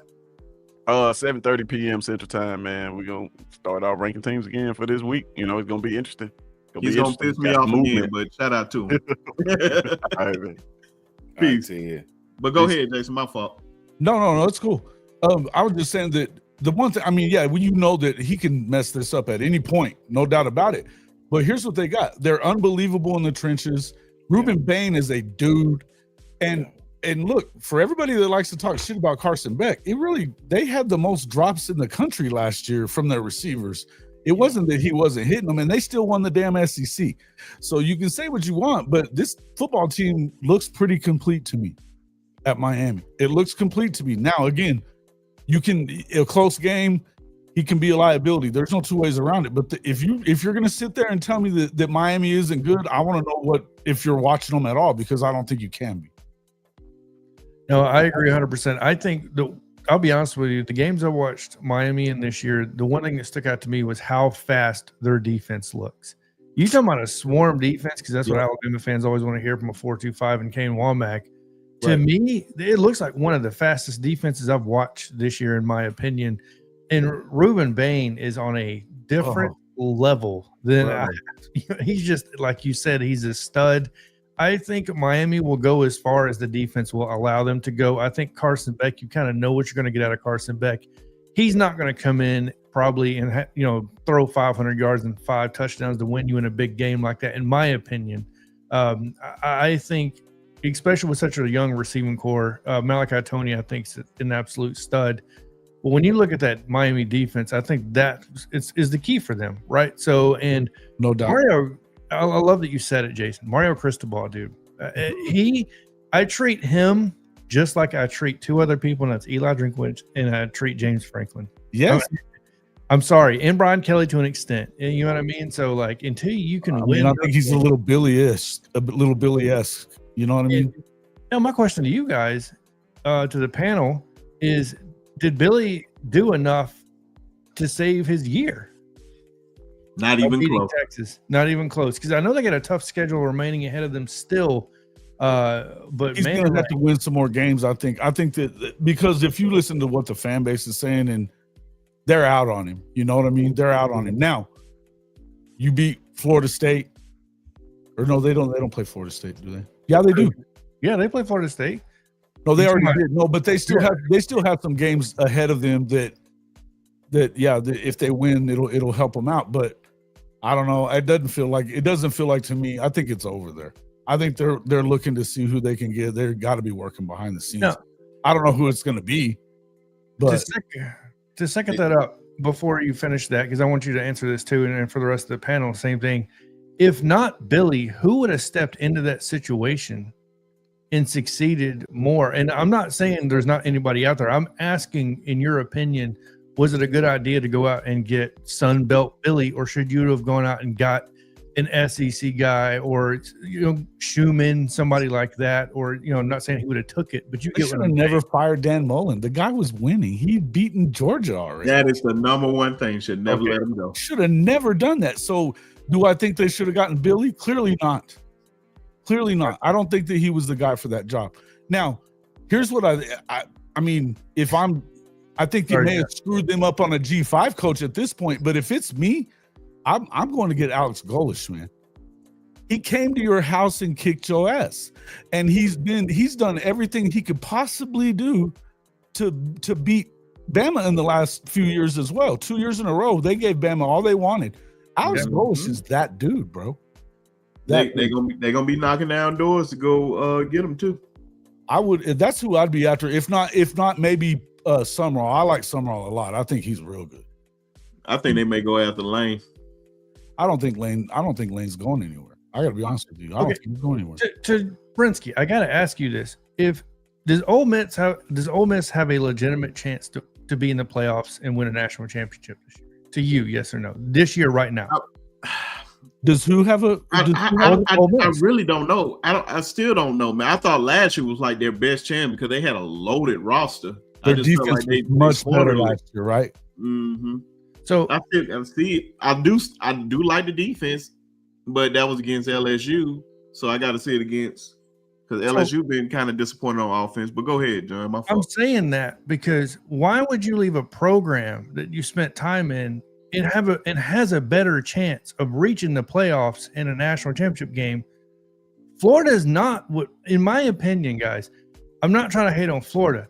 Florida is not this magical blue blood program that people tends to build it up to be. They've had 20 total years of good football, bro. 20. That's what I'm saying. Like 3 national champions. Now, granted, it's more than Ole Miss. I'll give you that. But what I'm getting at is, would you rather have an Ole Miss legacy of bringing them 1 national championship, their first ever 11-win season, I believe, like, you know what I mean, and all this history behind it? Or do you go to Florida and possibly run into another Tennessee situation where I left Tennessee when it was a good situation? I end up at USC and I'm on a tarmac. Do I leave Ole Miss in a good situation where I'm happy, end up at Florida, and I'm left on a tarmac again? Yep. I think that it's a different time of his life myself. That's why I don't think he's going anywhere. I think that Ole Miss, I agree, has embraced him and embraced his weird way. They're good with all that shit. They're giving him what he wants. They're able to give him enough money to play the portal game the way he wants to, and the expectations are not ridiculous in virtue of who they are. Because you might put one together and go deep in the playoffs and, dare I say, win a natty. I don't really think that that's this year. I think defensively, but except for Chambliss is a bad dude, bro. He is. He's a bad dude, but they got to play. I don't think that their defense is good enough. I think we're about to get into the meat of the schedule and we're going to find it out. Florida has a better history than. I think Lane is on the first thing, smoking the hell out of there. You do? You really do think that? Without a doubt. I think Florida. He's a Cali guy. Florida fits him. What's the best? I just think I think everything you said about Ole Miss is facts. You were spot on, but I think Ole Miss is like, this is as good as you go. That he might take would be like LSU. I don't think Florida's hit. You might be right, but I think he's not going to stay at Ole Miss. If It's it's a the right cap. It's like a cap at Ole Miss. Cap, Man. yeah. It's only it's only so far you're gonna go. It's just like Clark Lee at Vanderbilt. It's only like this is the best I believe Vanderbilt will ever be. He's gonna be one of the hottest coaches. I notice you're alum there and all that, but it's not gonna be any better than this, bro. Go get a better job. It's like TCU. They're not gonna invest in your program for you at Vandy, even though they got money. They've always had money. Yeah, it's like TCU, Jason. TCU is a good program, man. They got hell of alumni. They got money, but it's only so far. You're not gonna be the Texases, the Oklahomas. You're gonna be good. They're gonna be good. Texas Tech, they're gonna be good. Oklahoma State, Boone Pickens, they're going to be good, right? But I don't know how far you can go with these programs like that. We say a lot about Florida, it's a different world we live in at the moment, though. So, Coach Sean, if you're an AD, do you go after Lane? Hell yes. Okay, now so is there anybody? Go ahead. Kids want to play for Lane, yes. Got you. Would you put anybody above Lane, like that would possibly leave? I think there are better coaches out there, but I don't think they fit the SEC model. I'd take Kyle Whittingham over Lane Kiffin, but I don't think he fit the dog eat dog world of the SEC. I got you. 5 years ago, I'd take Kyle Whittingham over Lane. I don't know that I do today. I love Kyle Whittingham. To win, I do too. I think he's similar to like Saban. I think he's a very similar type, right? I don't think his style. The SEC is dog eat dog, bro. You gotta, I think it was Urban Meyer who said he came from the Big Ten where they had these gentlemen's agreements where everybody, okay, I'm not going to recruit your quarterback if you don't recruit my. He got the SEC. It was like, damn that, it ain't over. The bag man's coming, bro. Andrew, if you talking about, he said if they win out, it's a strong possibility. Which one you talking about? I don't know if you're talking about firing Billy Napier or whoever. Who you talking about? Because you talking about Billy Napier. Billy Napier is definitely not about to win. He's dead man walking, bro. Yeah, dead man walking. Not winning. I will bet, and they ain't winning out. By the way, he is not winning out. Shit, no. If you want to win some easy money, if you expect Billy Napier to win out, you might well go ahead and bet anybody that would bet that. Oh, but he said Ole Miss. Ole Miss.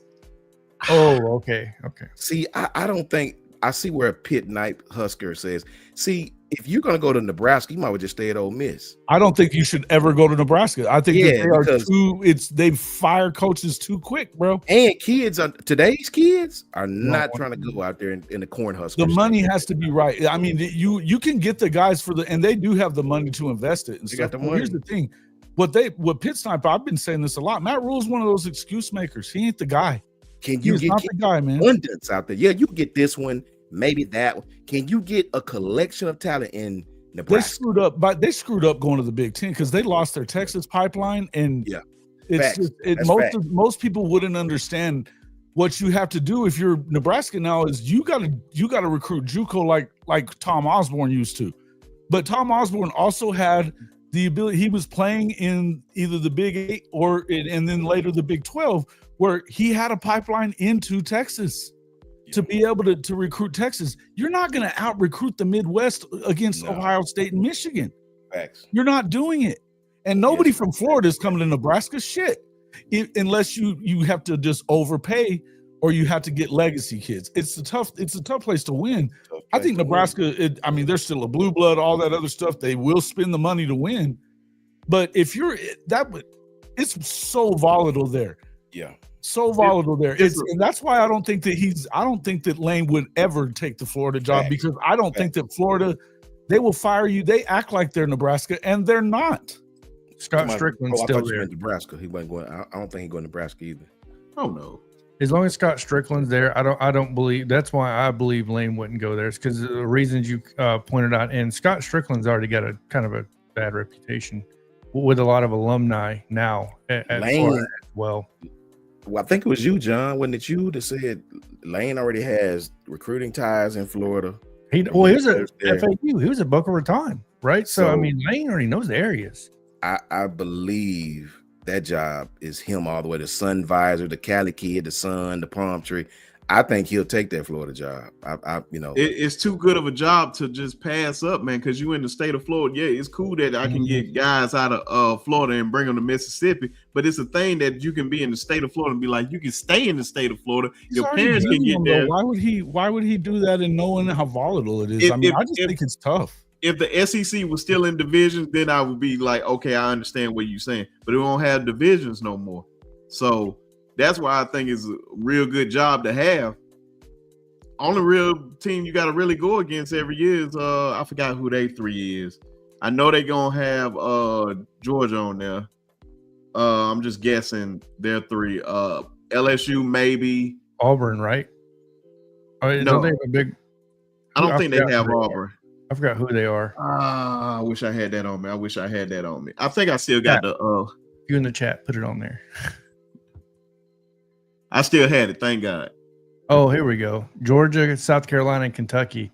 Yeah, that's soft compared outside of Georgia. The only thing you got to go against is Georgia every year, and South Carolina, and man, come on, man. And Lane is getting older. He getting older. He want to win some shit now, man. I feel like LSU is because I don't think Brian Kelly's going to be there much longer. If they don't win this year, and they're not winning this year, I think BK's days are numbered there. I think he would much rather take that job. LSU is a tough go. That's what I'm saying. I'd rather take that. You got all you need right there in the boot. I mean, true. That you can eat good, facts. And you have no other in-state Division I school that's taking your talent. That's right. Man, that's the whole point. Is like what he bitches about in Mississippi is that they come and get his kids out of Mississippi because it is an Ole Miss.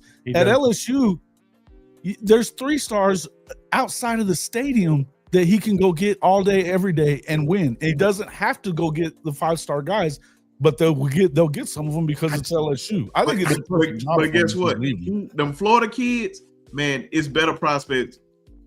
I think Florida is not the best, one of the best pipelines in the country. I think it's the best. It is. It's one of the best pipelines in the country. Texas. I think that, like Mississippi, nobody really. You probably get a sprinkle of guys every year. Florida, you got a bunch of guys. There's a lot of ballers in Mississippi too. I think that they all leave. LSU. I think Louisiana. LSU is a.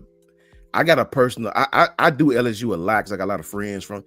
Louisiana's a different kind of state, man. Yeah, man. They're very one of our own type state. Them Cajuns is different, bro. Wrong. Cajuns, you know, they're that fan base. I promise you, out of every fan base I've come in contact, is different than any other fan base in the whole SEC. They're very, very. I don't even know the right word for it. If you're not Cajun, they don't really have a lot of patience for your ass. Like they'll turn on your ass in a heartbeat, man. Like you know. And I just think Lane fit that Florida surfer. You know, he just fit, man, down there to me. You know, LSU, Louisiana is different. I just think it's so you could have. I mean, look, Dan Mullen had one bad year. Yeah.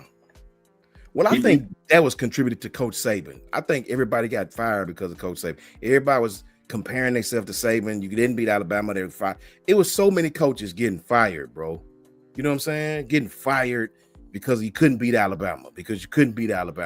I mean, look at Gus Malzahn went 8-4, I think it was, and may possibly have had one of the toughest schedules ever made. He was the only coach that had to play Bama and Georgia back then 2 weeks apart from each other. Yep. Right? What other coach had to do that? And then when he lost both of them, now your record go from what 10-2 to 8-4. You know, and he had some success against our every year in the SEC though. Especially now, but I think it's wild. If you imagine what would he have done? What would Dan Mullen have done with more? I mean, he was right at the early part of the NIL. Yeah. Imagine what he ends up getting with the NIL, because they were paying dudes. They were paying dudes before that. We already know, but I mean, imagine not having to go under the table and get it done. You know what I'm saying? I think they feel bad about that shit now, though. I think they fired Mullen a little too early now. When you that was the stupidest decision they could have possibly made. 80s. He's about to get another job. What about McElwain? He ends up with the Arkansas gig, bro. What is McElwain? I feel like he had a ceiling with them. Yeah, but he took him to the SEC championship game the first year, just like Dan Mullen did. But we already know the East and the West when it comes to the SEC was totally different from I got you. all you had to do was just really get past Georgia, and you pretty much win the East. And if Georgia won against Florida, you pretty much know who's going to play. That's why I was like, they should have kept Mullen there. I think they pulled the trigger too quick on that, and they realizing that Dan Mullen is going to get a nice cushy job. I think we ended up getting the Arkansas gig, and it might be the right one. If they know that they're going to have to, although it could be Bobby P. It sounds like Bobby P's in charge, right? I mean, he's firing coaches and shit as the interim guy. That's wild to me that they're allowing him to do that. But there you go. But to me, I think if you look at what Arkansas is, they've got the Tyson Chicken people, they've got Walmart. They make investing in Coach Calipari. There's no Jerry Jones. There's no reason why you shouldn't go get a guy like Mullen who knows how to recruit the South. I mean, that's what I just don't see guy that should be on everybody's radar right now. Should be on everybody's radar right now. I don't think he's gonna take that Arkansas job. I think that's Bobby's all day. I don't know, man. It's wild. I gotta get on back to Bobby, bro. Ephraim, I love you, brother. But California is definitely not number one when it comes to football players. Oh, I don't know. Not even there's a lot of studs in Cali, man. There's a lot of great quarterbacks.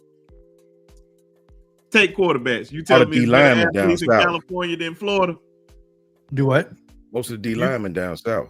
Yeah, no, I agree to that. I'm giving credit on. You look at it. I put it like this, and then when I had this argument, and then I'll let y'all name y'all top three on this. But I said you look at the history of Florida, and look at all the athletes that come out of there, and you compare it to any other state, it's not even close. Now, and I think be careful. Texas exists, bro. I don't care. Texas exists. Well, you got to look at it like this. Texas to me has. I don't think Texas has better athletes than Florida, but I do think Texas have better fundamental. I think Texas have better coaching, high school coaching than Florida. They got big boys and good players too. I give you that one. Yeah. Florida has an abundance. I mean, you could throw a rock in South Florida, man. South Florida may have 100 athletes with Division I offers by itself, but I think it's better high school coaching in Texas. That man Coach Snellenberger said it, man. If you cut off that whole South Florida, man, and all them boys just stay at home, it's totally different, man. It's a lot of guys that getting plucked up out of there every year. Every single year, but if you keep them boys home, you can see the difference. Tampa, look at when we was winning. Look at when we was winning.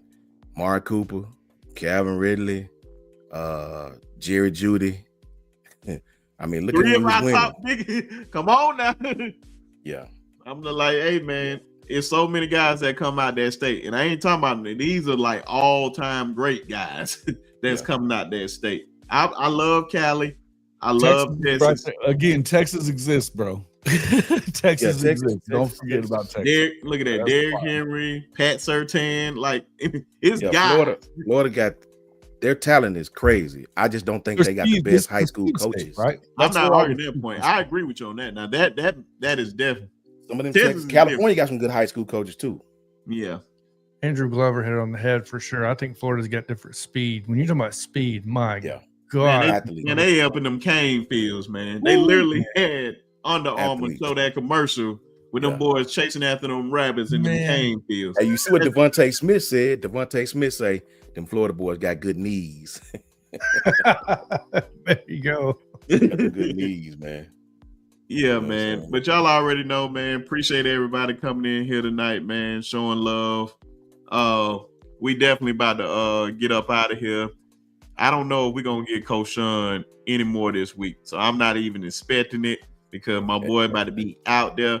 And before we got to let him you can't go anywhere without talking about the damn Red River this weekend, bro. Come on, man. That's Thursday.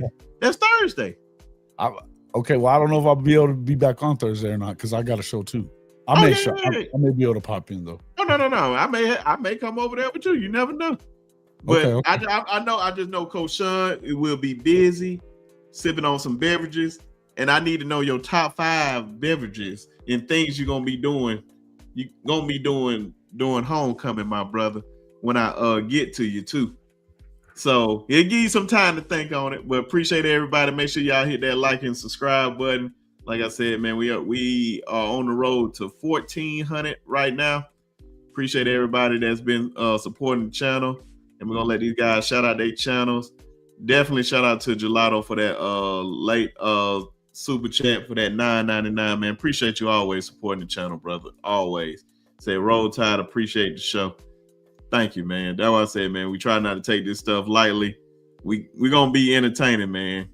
And Christian Hughes says, shout out to Alabama A&M Bulldogs. It's homecoming week. Shout out to all my dogs that went up to A&M, man. Shout out to my boy Quint. He was in the band and all that. I need to ask if he's gonna be up there, man. It's gonna be so many people up in Alabama and up in Huntsville this weekend, man. It's about to be crazy. Yeah. But I'm gonna let these brothers shout out their channels, and we're gonna get up out of here. The Bama Standard Network, obviously on there, at Jay Lewis on X. As far as anything else, Brinsky, obviously appreciate the invite. Coach Sean, always love talking football. Jason, same thing, man. Even though you're an OU fan, right? So we respect everybody's opinions. No. You know I have love for OU. But in all seriousness, same thing with Tez that already got off here, man. When you look at this panel and you include Coach Al, you include Coach Carl, you include when Ty Hayes gets on here, I don't know if there's a better panel out there, to be honest, talking football. I loved all the love from the comment section, from everybody, from Susan, Bishop, everybody out there, Ephraim, Jeff, all you guys. Obviously appreciate all the support. Yeah, Bama Standard at Jay Lewis on X. You the man, John. Hey man, Jason Watkins, Hall of Fame College Football. It's busy week over on Hall of Fame College Football with it's Hate Texas week. Red River Shootout. It's excited about the week, and I appreciate coming on. And John Lewis is right. And we come on this show, and I love sitting with these fellas, man, and talking. I mean, I'll talk ball with anybody all the time, but it's good to come on here and have guys that, we're going to be opinionated, but you get it backed up pretty well too. You're not just going to hear you're not going to hear something that's going to be just outlandish and they don't have something to say behind it, that's going to come with it. So, hey man, make sure you guys are subscribed to all these channels, because you're going to get amazing content when you do. Appreciate you always, brother. Facts, man. Much love to the entire panel, man. These guys are awesome at what they do. Always good to see John up here, man. Always good to see Jason up here. Appreciate my brother Brinsky for always letting us come on and chop it up. Appreciate my brother Tez. Shout out to all of our Wu-Tang clan, man. As far as the drinks, man, I ain't got but two, because only two I get on. That's that vodka and that Patron. When I was back and my little pockets was busted, we had to drink bottom shelf Skol vodka, $5 a pint, right? But now a brother can afford to drink the good-ish. You know what I'm saying? I deserve to drink the good-ish. You know what I'm saying? Hey, does tequila make your clothes fall off though, big Coach Sean? Nah, make me want to slap some of these folks out their shoes. You know what I'm There you saying? go. Yeah, that's what it does to me too. One of the two. It look like Jason gonna be up there too, man. Jason, holla at your boy, man. Coach Carl came up here with me last year. We got it in, met the fellas. You know what I mean? Coach Carl can tell you he been up here with your boy. You know what I'm saying? Bama Ball 9. That's my brother right there. That's another A&M guy.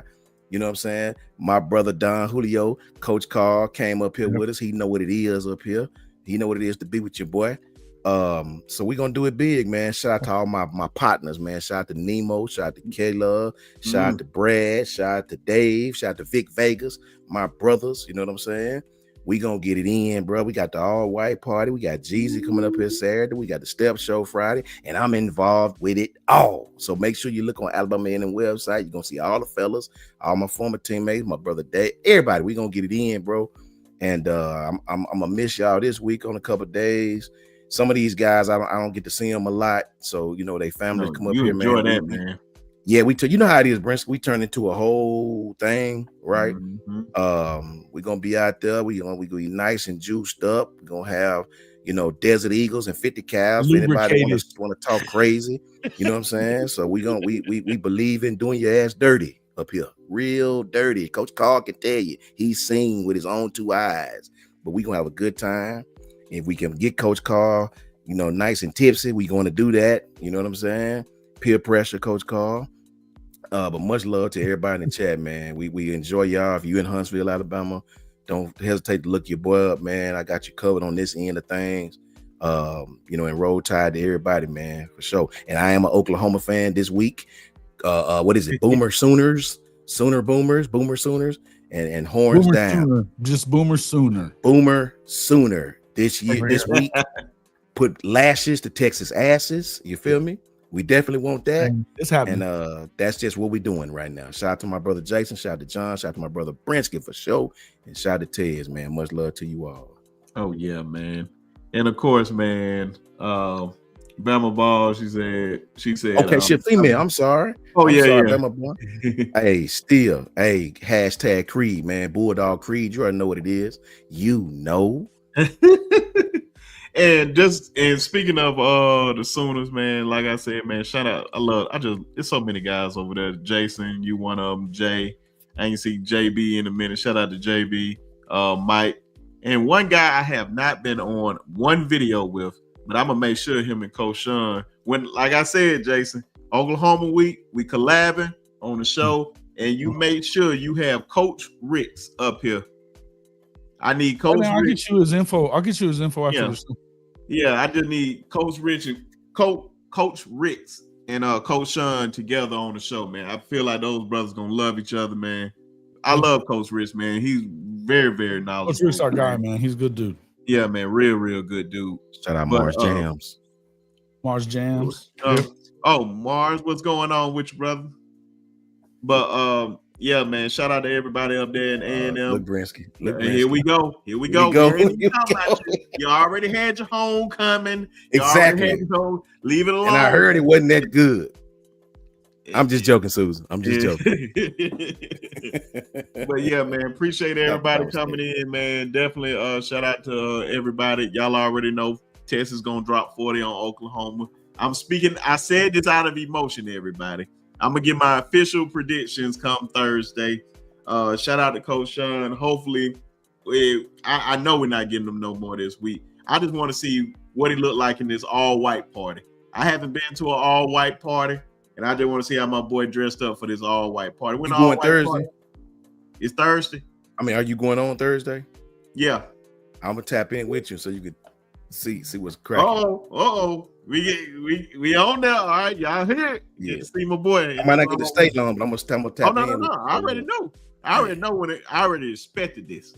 So, but appreciate everybody, man. Boy, you got everybody, all these A&M folks up here, man. Ain't nothing like a HBCU homecoming, man. So I know it's about to go down. They about to eat good, drink good, leave the guns at home. The women are out there. So if you see a lady, go holler at her and don't be on that dumb stuff. And of course, we'll catch y'all on Thursday for the preview show of these games. So we'll see how everything goes. And we'll catch y'all on the next one. Roll damn Tide. Shout out to Texas.